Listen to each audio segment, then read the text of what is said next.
خاموشی اور زبان کی حفاظت۔ حضرت سماک رحمۃ اللہ علیہ کہتے ہیں کہ میں نے حضرت جابر بن سمرہ رضی اللہ عنہ سے پوچھا کہ آپ حضور صلی اللہ علیہ وسلم کی مجلس میں حاضری دیا کرتے تھے؟ انہوں نے فرمایا ہاں، اور حضور صلی اللہ علیہ وسلم اکثر اوقات خاموش رہا کرتے تھے۔ حضرت ابو مالک اشعری رضی اللہ عنہ اپنے والد سے نقل کرتے ہیں کہ ہم لوگ حضور صلی اللہ علیہ وسلم کی مجلس میں حاضر ہوا کرتے تھے، اور اس وقت ہم لوگ نوجوان لڑکے تھے۔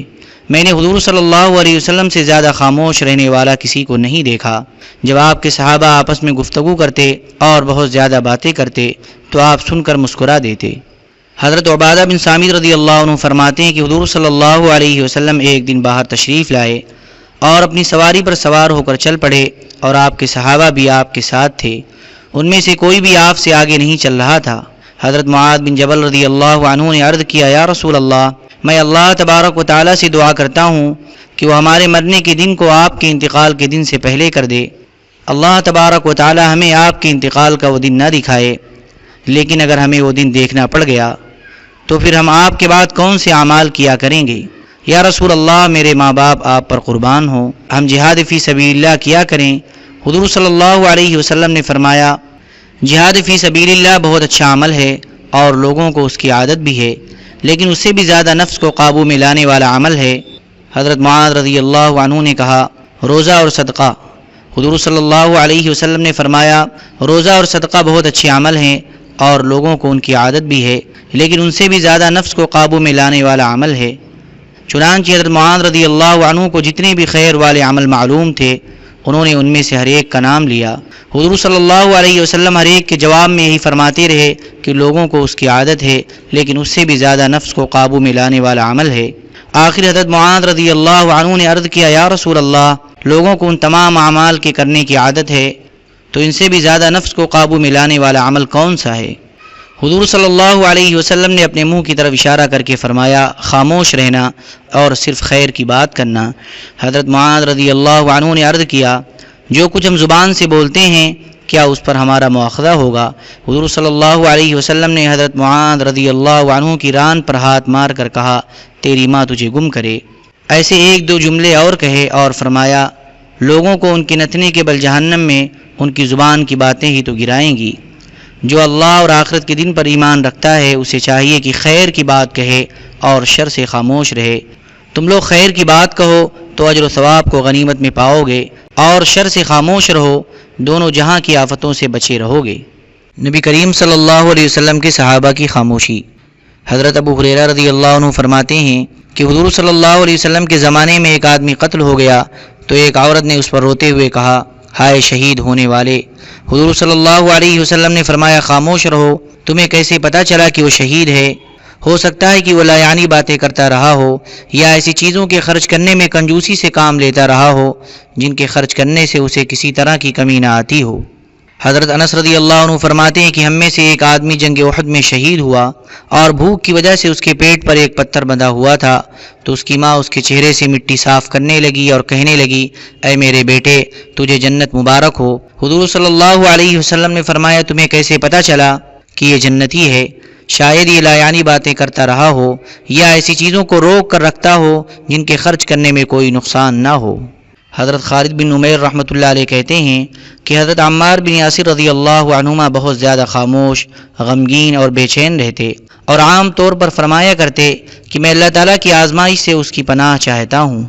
حضرت ابو ادریس خولانی رحمۃ اللہ علیہ کہتے ہیں کہ میں دمشق کی مسجد میں داخل ہوا تو میں نے وہاں ایک حضرت دیکھے جن کے سامنے کے دانت بہت چمک رہے تھے اور وہ بہت زیادہ خاموش رہنے والے تھے، اور ان کے ساتھ جو لوگ تھے ان کی کیفیت یہ تھی کہ ان کا آپس میں کسی معاملے میں اختلاف ہو جاتا تو وہ اسے ان کے سامنے پیش کرتے، اور پھر یہ اس معاملے میں جو فیصلہ کرتے سب اس سے مطمئن ہو جاتے۔ میں نے پوچھا، یہ حضرت کون ہیں؟ لوگوں نے بتایا کہ حضرت معاذ بن جبل رضی اللہ عنہ ہیں۔ حضرت اسلم رحمۃ اللہ علیہ کہتے ہیں کہ ایک مرتبہ حضرت عمر رضی اللہ عنہ نے حضرت ابو بکر رضی اللہ عنہ کی طرف جھانک کر دیکھا تو وہ اپنی زبان کھینچ رہے تھے۔ حضرت عمر رضی اللہ عنہ نے کہا، اے رسول اللہ کے خلیفہ، آپ کیا کر رہے ہیں؟ حضرت ابو بکر رضی اللہ عنہ نے فرمایا، اسی نے تو مجھے ہلاکت کی جگہوں پر لا کر کھڑا کیا ہے۔ حضور صلی اللہ علیہ وسلم نے فرمایا، جسم کا ہر عضو زبان کی تیزی کی شکایت کرتا ہے۔ حضرت ابو وائل رحمۃ اللہ علیہ کہتے ہیں کہ حضرت عبداللہ رضی اللہ عنہ ایک مرتبہ صفا پہاڑی پر چڑھے اور زبان کو پکڑ کر کہنے لگے، اے زبان، خیر کی بات کہے، غنیمت حاصل کرے گی، بری بات نہ کہے بلکہ چپ رہے، ندامت سے بچ جائے گی اور سلامتی میں رہے گی۔ میں نے حضور صلی اللہ علیہ وسلم کو فرماتے ہوئے سنا ہے کہ ابن آدم کی اکثر خطائیں اس کی زبان سے صادر ہوتی ہیں۔ حضرت سعید جریری رحمۃ اللہ علیہ کہتے ہیں کہ ایک آدمی نے یہ واقعہ سنایا کہ میں نے حضرت ابن عباس رضی اللہ عنہما کو دیکھا کہ وہ اپنی زبان کی نوک پکڑ کر کہہ رہے ہیں، تیرا ناس ہو، خیر کی بات کہے، غنیمت حاصل کرے گی، اور بری بات نہ کہے بلکہ چپ رہے، سلامتی میں رہے گی۔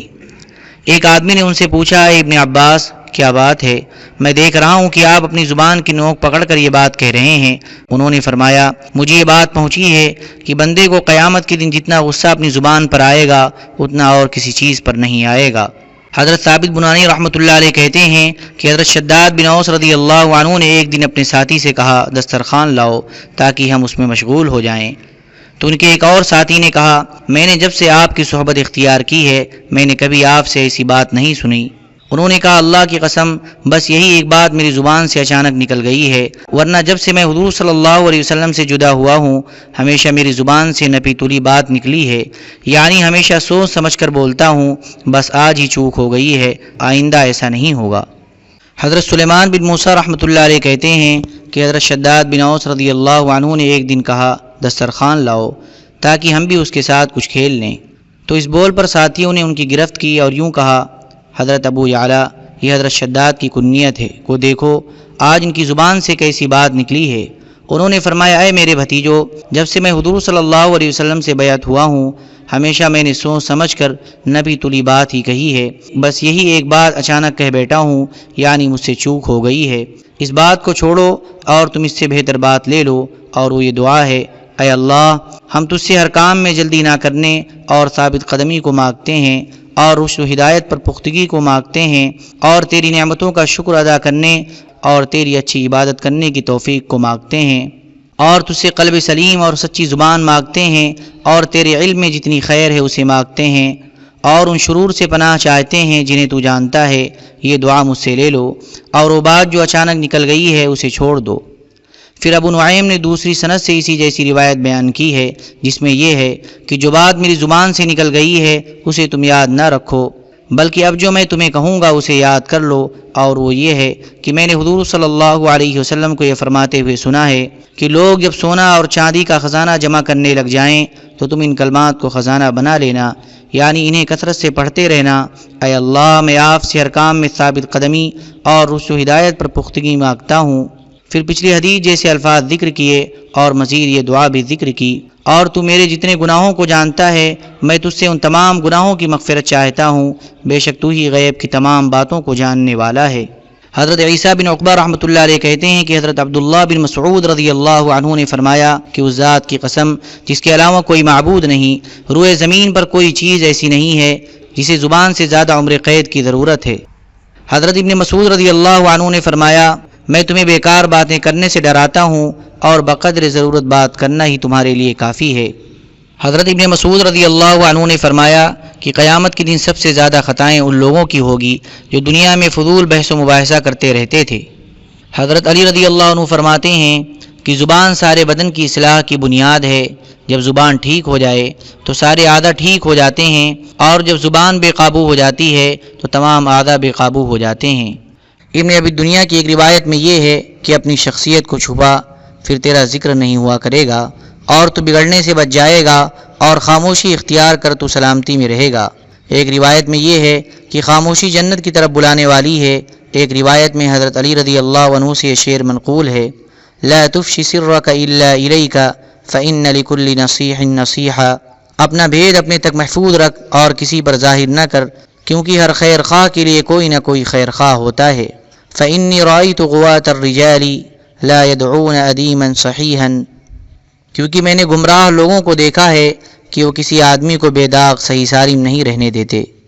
حضرت ابو درداء رضی اللہ عنہ فرماتے ہیں کہ جیسے تم لوگ بات کرنا سیکھتے ہو ایسے ہی خاموش رہنا بھی سیکھو، کیونکہ خاموش رہنا بہت بڑی بردباری ہے، اور تمہیں بولنے سے زیادہ سننے کا شوق ہونا چاہیے، اور کبھی لا یعنی کا بول نہ بولو، ہنسی کی بات کے بغیر خواہ مخواہ مت ہنسو، اور بلا ضرورت کسی جگہ مت جاؤ۔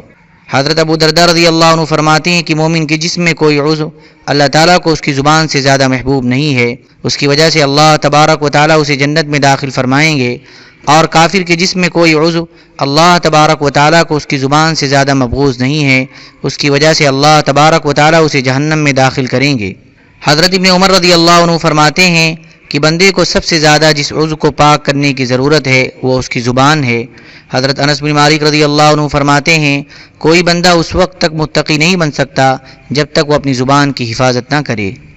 اللہم صلی علی سیدنا وعلی آل سیدنا وحبیبنا ومحبوبنا ومولانا محمد وبارک وسلم۔ سبحان ربک رب العزة عما یصفون وسلام علی المرسلین والحمد للہ رب العالمین۔